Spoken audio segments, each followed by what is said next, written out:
Assalamualaikum warahmatullahi wabarakatuh. Bismillahirrohmanirrohim. Wabihi nasta'inu ala umuri dunya waddin. Assalatu wassalamu asrafil anbiya'i wal mursalin. Nabiyyina wa maulana Muhammadin wa ala alihi wa sahbihi ajmain, amma ba'du. Yang terhormat Bapak Ibu penguji seminar PPG, sebelumnya perkenalkan nama saya Dion Rapanca. Saya mahasiswa PPG Prajabatan di FKIP Universitas Veteran Bangun Nusantara Sukoharjo. Saya berasal dari program studi matematika.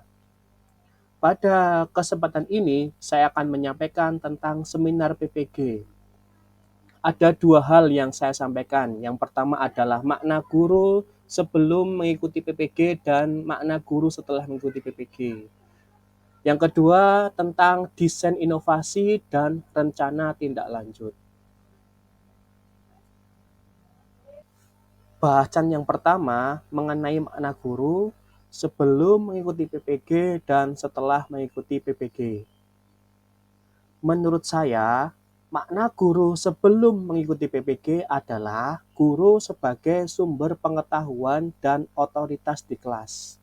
Guru dianggap sebagai individu yang memberikan instruksi, menyampaikan informasi, dan menguji pemahaman. Jadi menurut saya, makna guru sebelum mengikuti PPG, di sini peran guru sangat sentral. Jadi dianggap guru itu sebagai sumber pengetahuan satu-satunya dan tidak ada sumber pengetahuan lagi. Jadi kalau misalkan tidak ada guru, tidak akan terlaksana sebuah pembelajaran yang di kelas. Jadi peran guru sebelum saya mengikuti PPG sangat sentral atau istilahnya itu teacher center. Selanjutnya penjelasan tentang makna dan peran guru setelah mengikuti PPG. Guru bukan hanya sebagai sumber pengetahuan saja, tetapi sebagai fasilitator, pengarah, dan pembimbing siswa dalam proses pembelajaran secara menyeluruh. Jadi tidak hanya sebagai pengetahuan, tapi guru itu sebagai fasilitator, pengarah, sekaligus pembimbing siswa. Guru dilihat sebagai mitra dalam pembelajaran siswa, membantu mereka mengembangkan keterampilan, pemahaman, dan potensi mereka secara menyeluruh, serta menjadi pembelajar sepanjang hayat. Jadi maksudnya, guru itu bukan hanya sebagai sumber pengetahuan, jadi guru harus sebagai fasilitator. Jadi tidak hanya pengetahuan itu didapatkan dari guru, tapi pengetahuan itu bisa didapatkan dari seluruh yang ada di alam dunia. Bisa dari internet, bisa dari perpustakaan, bisa dari siswa yang lain seperti itu. Jadi tidak hanya sebagai pengetahuan saja. Jadi pengetahuan tidak hanya dari guru, tetapi bisa dari yang lainnya. Dan guru menjadi pembelajar sepanjang hayat. Artinya, jadi guru itu selalu mengupgrade pengetahuannya. Misalkan ini saya sedang menempuh PPG dan saya jangan sampai puas hanya mengikuti PPG saya saja, tapi saya harus belajar lebih jauh lagi. Setelah saya ikut PPG, saya akan menjadi guru penggerak, saya akan menjadi guru yang profesional lagi. Jadi tidak hanya sampai di PPG ini, tapi jadi guru itu harus pembelajar yang sepanjang hayat, karena ilmu semakin lama akan semakin meningkat, semakin banyak. Untuk subbahasan yang kedua, yakni adalah tentang desain inovasi. Desain inovasi yang akan saya bahas itu tentang tiga hal. Yang pertama adalah pemahaman bermakna, yang kedua desain inovasinya, bentuknya, dan selanjutnya tentang rencana tindak lanjut.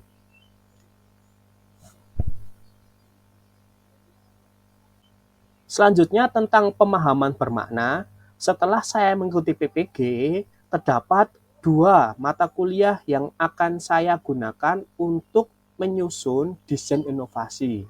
Jadi ini merupakan mata kuliah yang paling berkesan, yang paling bermakna dalam ketika saya mengikuti PPG.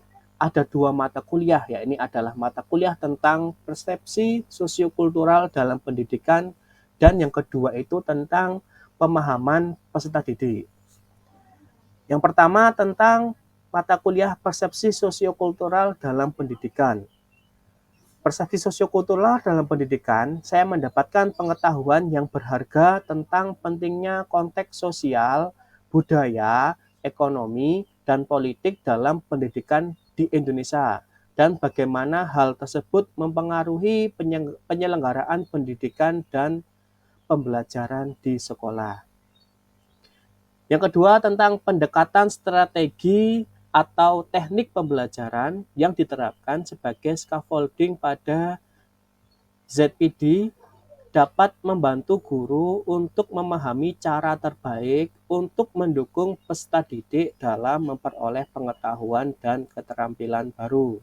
Jadi pemahaman yang bermakna tentang mata kuliah ini adalah saya akan menggunakan scaffolding. Nah, scaffoldingnya itu nanti akan membantu murid saya dalam menyelesaikan soal atau permasalahan yang ada di kelas. Scaffolding yang saya gunakan adalah scaffolding dengan bantuan media online. Media online yang saya gunakan adalah Google Sheet. Google Sheet yang terintegrasi dengan media-media online lainnya, seperti Wordwall, Live Worksheet, Google Form, dan lain sebagainya. Selanjutnya tentang mata kuliah yang kedua, pemahaman bermakna tentang mata kuliah perkembangan peserta didik. Saya akan berupaya merancang pembelajaran berdiferensiasi dengan memperhatikan aspek-aspek pembelajaran berdiferensiasi seperti diferensiasi konten, proses, produk, dan lingkungan belajar.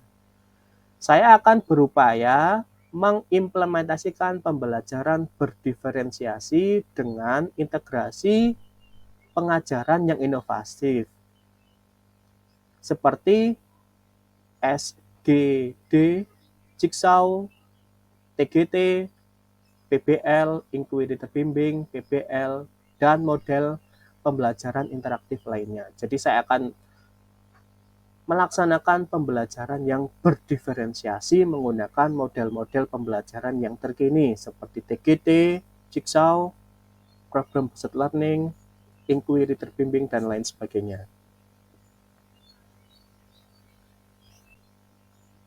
Yang ketiga, saya akan melakukan perancangan pembelajaran berdiferensiasi dengan terlebih dahulu melakukan pemetaan peserta didik, mengumpulkan informasi tentang minat dan kebutuhan belajar peserta didik untuk menentukan metode yang tepat memberikan latihan yang berdiferensiasi sebagai tingkat capaian atau kemampuan peserta didik dan melakukan asesmen secara berkelanjutan. Jadi pemahaman bermakna mata kuliah PPD ini saya mengambil tentang pembelajaran berdiferensiasi. Ini merupakan subtopik yang keempat. Jadi sekarang itu terdapat pendekatan-pendekatan pembelajaran yang digunakan sesuai dengan kurikulum Merdeka. Ada 3. Yang pertama adalah pembelajaran berdiferensiasi, yang kedua adalah teaching of direct level atau TARL, yang ketiga tentang pendekatan culturally responsive teaching atau CRT. Lah, saya mengambil pembelajaran yang berdiferensiasi untuk desain inovasi ini. Saya menggunakan pembelajaran diferensiasi karena pembelajaran ini adalah pembelajaran yang menurut saya sangat pas karena karakteristik dari peserta didik yang berbeda-beda di kelas. Nah, saya menggunakan berdiferensiasi dengan menggunakan gaya belajar. Nah, nanti saya akan menentukan, saya akan memetakan, saya akan memberikan angket kepada siswa nanti kelak tentang gaya belajar. Nah, nanti saya akan menggunakan data gaya belajar itu dalam menyusun pembelajaran seperti itu. Selanjutnya tentang desain inovasinya, desain invensi atau inovasi dari pengalaman yang paling bermakna atau best practice dari dua mata kuliah perspektif sosiokultural dan pemahaman study day dan pembelajarannya adalah pemahaman pendekatan strategi metode teknik pembelajaran yang diterapkan sebagai scaffolding pada ZPD. Saya berinovasi memfasilitasi study day dengan pembelajaran yang interaktif berupa modul pembelajaran online atau LMS dengan Google Sheet. Jadi saya akan menggunakan Google Sheet dalam pembelajaran dan menerapkan pembelajaran berdiferensiasi.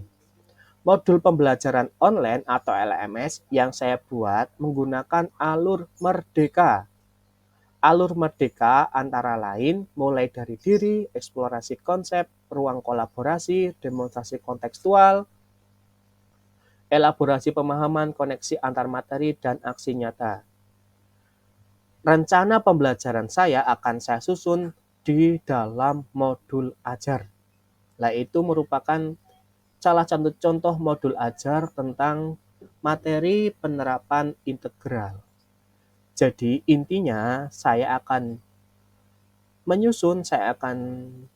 berencana akan menyusun pembelajaran yang berdiferensiasi dan menggunakan pembelajaran berbasis LMS. Nah, LMS ini nanti akan saya susun menggunakan Google Sheet. Ini merupakan bentuk Google Sheet-nya. Yang pertama adalah halaman depan atau home, itu tentang materinya, materi yang akan kita pelajari tentang penerapan integral, dan saya akan berencana di SMA Negeri 3 Sukoharjo. Nah, itu merupakan identitas saya tentang Dion Rapanca, mahasiswa PPG Pajabatan di Universitas Bandara Sukoharjo. Terus Google Sheet saya juga akan terdapat mengenai tujuan pembelajaran. Nah, jadi nanti di Google Sheet itu juga akan ada tujuan pembelajarannya. Kita akan belajar apa? Lah di Google Sheet itu ada seperti itu. Untuk yang pertama, tahapan mulai dari diri. Nah, pada tahapan mulai dari diri nanti akan saya sediakan video mengenai penerapan dari materinya. Jadi saya akan gunakan materinya itu tentang materi-materi yang kontekstual. Jadi siswa itu nanti jadi tahu tentang materi apa sih yang kita pelajari dan bagaimana penerapannya dalam kehidupan sehari-hari. Jadi nanti akan lebih bermakna pengetahuan siswanya. Nanti siswa akan menjawab tentang 2 pertanyaan pemantik tentang materi integral. Jadi apa itu integral dan apa sih bentuk penerapannya integral. Jadi nanti pembelajarannya akan lebih menarik, akan lebih bermakna. Tapi sebelum itu, ada pendahuluan seperti pembelajaran yang biasanya seperti berdoa, absen, ice breaking seperti itu. Tapi tidak tercantum dalam Google Sheet. Nanti berjalan secara biasanya seperti itu. Terus setelah siswa menjawab pertanyaan dan melihat video, nanti akan ada kuis tes diagnosis. Nah, saya menggunakan bantuan dari Wordwall. Kenapa saya menggunakan kuis diagnosis? Itu digunakan untuk mengecek pengetahuan awalnya. Jadi ini sebagai materi prasyarat. Jadi sebelum melangkah ke pembelajaran selanjutnya, jadi siswa itu harus bisa ini dulu. Nanti kalau materi ini bisa, berarti nanti materi yang akan dipelajari juga akan bisa seperti itu. Nah, saya menggunakan Wordwall nanti agar lebih menarik. Jadi pembelajarannya nanti akan lebih menarik Karena Wordwall itu terdapat game-game yang sangat banyak variatif dan sangat bagus seperti balon udara, pesawat terbang seperti itu. Nah ini pada kesempatan ini saya menggunakan balon udara yang diletuskan di rel kereta api. Jadi insya Allah sangat menarik. Untuk tahapan yang kedua, ya ini adalah tahapan eksplorasi konsep. Pada tahap ini, siswa akan belajar sesuai dengan gaya belajarnya. Ini merupakan bentuk dari diferensiasi konten. Nah, nanti akan disediakan bahan-bahan ajar, materi ajar tentang materi integral. Nah, nanti saya bagi menjadi 3 gaya belajar. Yang pertama adalah auditori, yang kedua adalah visual, yang ketiga adalah kinestetik. Nanti siswa yang dengan gaya belajar auditori nanti akan melihat video dan mendengarkan video tentang materi. Nah, nanti disuruh untuk mencatat hal-hal penting dalam video tersebut. Untuk siswa visual nanti akan disediakan bahan ajar atau materi ajar tentang yang membaca. Nanti akan disediakan sumber bacaan buku baik dari perpustakaan, baik dari blog atau dari LKS siswa. Untuk yang siswa kinestetik nanti akan disediakan materi ajar yang akan ditempelkan di pojok-pojok. Nah, nanti siswa kinestetik itu belajar tidak di mejanya, tidak di bangkunya, tapi nanti rolling, bisa di pojok atau di papan tulis di mana, nanti bisa di pojok-pojoknya belajarnya. Jadi tidak di tempat duduknya, nanti bisa belajarnya bisa dengan menempel atau menulis atau gimana dan lain sebagainya seperti itu. Untuk tahap yang ketiga, ya ini adalah tahap ruang kolaborasi. Pada tahap ini nanti siswa dibagi menjadi beberapa kelompok. Nah, kelompok ini saya sesuaikan dengan kelompok gaya belajar agar lebih memudahkan. Nah, nanti pada tahap ini nanti siswa disuruh untuk berkelompok untuk menyelesaikan LKPD, lembar kerja peserta didik.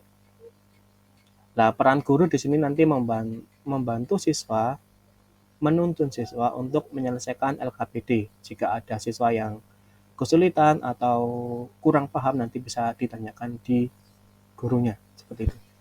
Jadi pada tahap ini siswa disuruh untuk berkelompok menyelesaikan LKPD. Untuk tahapan yang selanjutnya yakni tahapan demonstrasi kontekstual. Pada tahap ini siswa disuruh untuk menyampaikan hasil diskusinya di depan kelas. Nah, nanti menggunakan bantuan LCD nanti bisa ditayangkan di depan kelas. Nah, nanti tugasnya itu nanti bisa difoto terus dimasukkan ke dalam Google Form. Nah, nanti ini bisa meringkas waktu, mengefisien waktu. Jadi siswa tidak menulis pengerjaannya di papan tulis, tapi langsung bisa ditayangkan melalui LCD. Ini merupakan salah satu inovasi untuk siswa seperti itu. Jadi lebih efisien, lebih efektif. Pada tahap ini nanti siswa disuruh untuk kelompok siswa itu nanti disuruh untuk menyampaikan hasil diskusi dan kelompok yang lain untuk menanggapi hasil diskusinya. Laporan guru sebagai penuntun jalannya diskusi. Tahapan yang selanjutnya adalah tahapan elaborasi pemahaman. Nah, pada tahap ini, siswa dan guru sama-sama melakukan elaborasi tentang pemahaman. Guru mengecek pemahaman yang telah didapatkan oleh siswa, bisa melalui pertanyaan, dan lain sebagainya. Nah, nanti disediakan juga Google Form untuk siswa yang kurang paham. Nah, nanti bisa menanyakan melalui Google Form tersebut. Nah, setiap siswa diwajibkan untuk mengirim 1 pertanyaan tentang materi yang diajarkan. Nah, nanti guru bisa menjawab pertanyaan-pertanyaan yang ada di Google Form jika waktunya cukup. Misalkan tidak, nanti bisa dibahas pada pertemuan yang selanjutnya.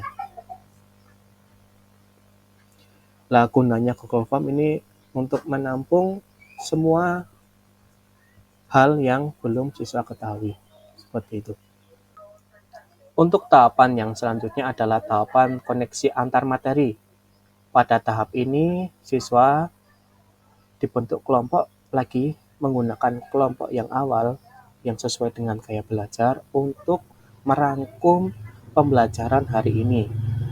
Nanti hasil rangkuman itu nanti bisa digunakan sebagai produk dari siswa. Lah nanti ini merupakan bentuk dari diferensiasi produk. Jadi nanti siswa diberikan tugas, disuruh untuk membuat produk tentang rangkuman materi yang telah diajarkan, yang telah diberikan oleh guru. Nanti yang siswa dengan auditori bisa membuat podcast atau membuat video, siswa yang visual bisa membuat materi-materi ajar, siswa yang kinestetik nanti bisa menempelkan di dinding-dinding atau dan lain sebagainya, membuat materi ditempelkan di dinding-dinding. Itu untuk siswa yang kinestetik. Ini untuk melatih kreativitas siswa. Ini merupakan bentuk dari diferensiasi produk. Nah, ini nanti tidak dikerjakan pada saat jam pelajaran itu, nanti ini bisa digunakan untuk tugas rumah dan akan dinilai pada pertemuan yang selanjutnya. Seperti itu. Untuk tahap yang terakhir adalah tahap aksi nyata. Pada tahap aksi nyata ini, masing-masing siswa disuruh untuk mengerjakan asesmen formatif tentang materi hari ini. Dan nanti asesmen ini dibuat menggunakan live worksheet. Mengapa menggunakan live worksheet? Karena menggunakan live worksheet nanti bisa langsung muncul nilainya tertera. Jadi nanti siswa yang sudah bisa atau belum bisa nanti bisa dilihat seperti itu. Nah, untuk siswa yang nilainya lebih dari KKM nanti disuruh untuk mengerjakan soal-soal pengayaan. Untuk siswa yang nilainya di bawah KKM disuruh untuk menyelesaikan soal-soal yang remedial. Karena menggunakan bantuan worksheet, jadi guru bisa langsung tahu tentang hasil siswanya. Seperti itu. Setelah aksi nyata ini nanti siswa dan guru melakukan refleksi tentang pembelajaran, tentang apa saja yang telah didapatkan siswa, terus menyampaikan materi yang akan disampaikan pada pertemuan selanjutnya, dan ditutup dengan salam, dan pembelajaran selesai. Untuk bahasan yang terakhir adalah bahasan rencana tindak lanjut. Setelah saya melakukan desain inovasi, saya akan merencanakan tindak lanjutnya. Yang pertama, membuat domain website yang tetap. Jadi nanti jika sudah jadi tentang Google Sheet-nya itu nanti akan saya buat website. Jadi nanti ini memudahkan untuk digunakan pada pertemuan-pertemuan selanjutnya, mungkin tahun selanjutnya seperti itu. Jadi bisa menggunakan ini. Jadi tidak terus hilang atau gimana gitu. Jadi nanti akan saya satukan menjadi domain website. Jadi kalau misalkan akan digunakan bisa langsung dicari seperti itu. Yang kedua, memberikan asesmen diagnosis non-kognitif berdasarkan gaya belajar. Jadi sebelum melakukan pembelajaran yang inovasi saya ini, guru harus memberikan asesmen tentang gaya belajar. Yang ketiga, memetakan studi didik berdasarkan gaya belajarnya. Nah, tadi sudah disuruh untuk mengerjakan asesmen diagnosis, selanjutnya dipetakan menjadi 3, yaitu adalah visual, auditory, dan kinestetik. Terus yang keempat, saya akan berkoordinasi dengan sekolah apabila efektivitas dan efisiensi dari inovasi pembelajaran ini sudah tercapai, sehingga invensi atau inovasi pembelajaran ini bisa digunakan untuk pembelajaran yang lain. Seperti itu.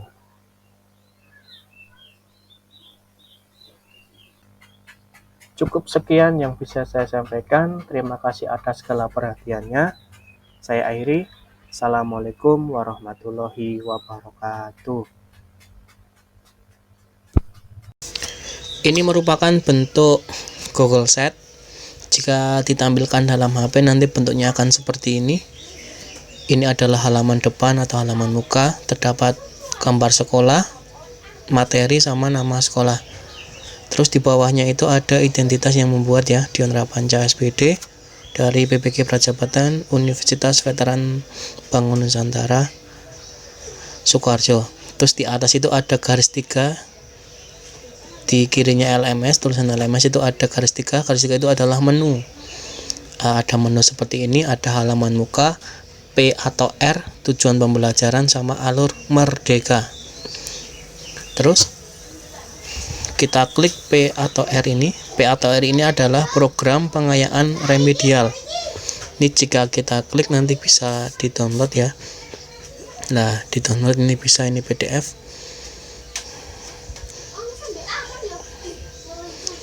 Ya, seperti ini bentuknya PDF. Terus yang kedua tentang tujuan pembelajaran. Nah, di sini terdapat tujuan pembelajarannya. Tadi dapat mengklasifikasikan sampai selesai itu. Terus ini adalah yang tujuan pembelajaran. Terus alur yang pertama, alur merdeka M. Lah pada alur merdeka ini nanti ada video. Nah, video tentang persepsi tentang materi, integral tentang penerapan. Ini videonya bisa kita putar. Nanti akan seperti itu. Halo teman-teman, jumpa lagi dengan Media Matematika. Kali ini kita akan membantu Pak Yansen menghadapi wabah virus yang menyerang kotanya. Pak Yansen Ini bisa adalah kita seorang wali kota dan wilayah yang ia tonton sampai akhir ya. cukup luas. Terus bawahnya itu ada tentang materi-materi pemantik, pertanyaan pemantik, apa yang kamu tahu tentang integral. Terus yang kedua, penerapan integral pada kehidupan sehari-hari itu untuk apa saja, seperti itu. Jadi gunanya video itu untuk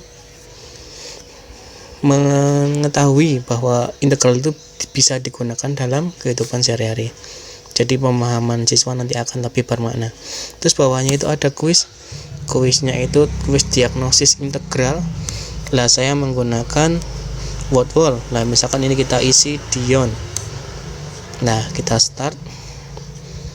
Ini kuisnya menarik ya, kuis tentang balon yang dipecah-pecah. Nah, kita start. Nah, nanti bentuknya seperti ini kuisnya. Nah, nanti balonnya itu dipecahkan terus dimasukkan ke dalam gerbong. Misalkan itu integral 3x kuadrat, berarti integralnya x pangkat 5, x pangkat 13 ya. Nah, ini bisa dibesarkan ya, tampilannya itu bisa dibesarkan. Terus tahap yang kedua itu tahap yang eksplorasi konsep. Pada tahap eksplorasi konsep, peserta didik diminta untuk belajar sesuai dengan gaya belajarnya. Seperti ini. Ini yang pertama, tipe auditori, berarti belajar mendengarkan ya, sekaligus melihat video. Auditori, ini bisa kita klik aja. Ini video pembelajaran.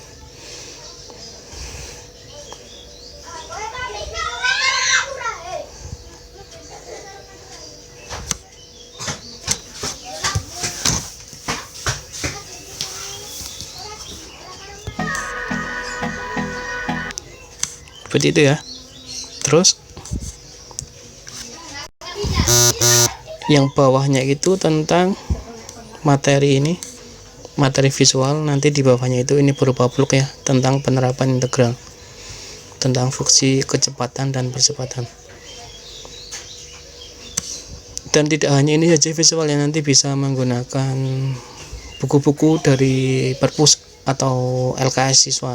Terus ini tipe yang kinestetik, ini bisa ditempelkan di pojok-pojok kelas. Terus selanjutnya tahap yang R. Tahap R.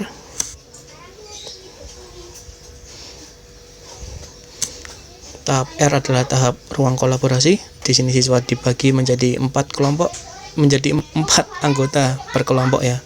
Nah, di sini ada LKPD-nya PDF. Lah nanti bisa juga dibagi melalui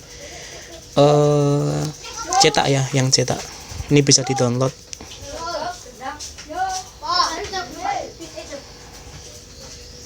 Ini bisa di-download. Terus tahap selanjutnya adalah demonstrasi kontekstual.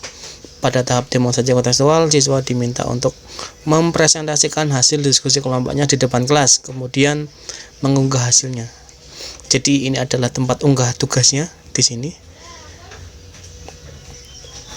Nah, bisa diisi email, nama kelompok, sama tugas unggahnya. Jadi ini memudahkan siswa, mengefisiensi waktu karena tidak perlu menuliskan di papan tulis, jadi langsung menggunakan foto, nanti langsung ditampilkan di LCD. Jadi ini mengefisien.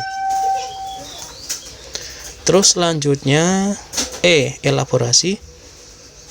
Pada tahap elaborasi, siswa sama guru mengelaborasi pengetahuan yang sudah didapatkan. Ini mengisi email, nama, sama pertanyaan. Nah, ini wajib diisi ya. Nanti siswa yang belum sama yang sudah nanti bisa terlihat di yang bawah ini, spreadsheet-nya. Jadi siswa yang belum bertanya siapa, siswa yang udah bertanya siapa. Nah, nanti kalau misalkan waktunya cukup nanti bisa dijawab, nanti kalau tidak bisa dijawab di pertemuan yang selanjutnya. Terus selanjutnya K sama A.